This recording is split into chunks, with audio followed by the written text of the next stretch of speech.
Hello everyone, আসসালামু আলাইকুম। এতদিন আপনারা যেমনটা জানতেন যে আমরা মালয়েশিয়ার টপ ক্লাস ইউনিভার্সিটিগুলোর প্রতিনিধিত্ব করছি। এই ইউনিভার্সিটিগুলোর মধ্যে একটি ইউনিভার্সিটিতে সালমা আক্তার আপু ব্যাচেলার্স প্রোগ্রামে খুব রিসেন্টলি পড়তে যাচ্ছেন। তো জেনে নিই আপু কেমন আছে। আপু কেমন আছেন?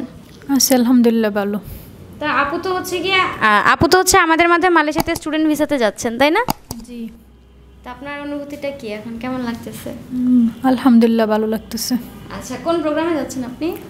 Hotel management. আচ্ছা, ইউনিভার্সিটির নাম? Newton international college. আচ্ছা, খুব সুন্দর। আপুর ফ্লাইট কবে? 27 তারিখ। আচ্ছা, তো হচ্ছে গিয়ে সার্ভিস কেমন লাগলো আমাদের? আলহামদুলিল্লাহ, ভালো লেগেছে। ঠিক আছে। হ্যাঁ। কোনো প্রকার অভিযোগ আছে? না না, কোনো প্রকার অভিযোগ সবাই নেই। কোঅপারেটিভ ছিল? হ্যাঁ। আচ্ছা, তো হচ্ছে ভাইয়াও তো মালয়েশিয়াতে, তাই না? হ্যাঁ। আপনি তো ভাইয়ার সাথেই যাচ্ছেন একরকম। আচ্ছা, ঠিক আছে, বেশ ভালো। তাহলে আপনার যদি মালয়েশিয়াতে গিয়েও কোনো সমস্যা হয়, কোনো কলেজ রিলেটেড বা হচ্ছে পড়াশোনা করতে গিয়ে, অবশ্যই আমাদেরকে জানাবেন, আমরা সমাধান করে দেওয়ার চেষ্টা করব।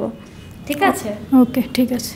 ওকে, ঠিক আছে। তাহলে ঠিক আছে দর্শক, আজকের মতো এই পর্যন্তই। সবাইকে ধন্যবাদ। আসসালামু আলাইকুম।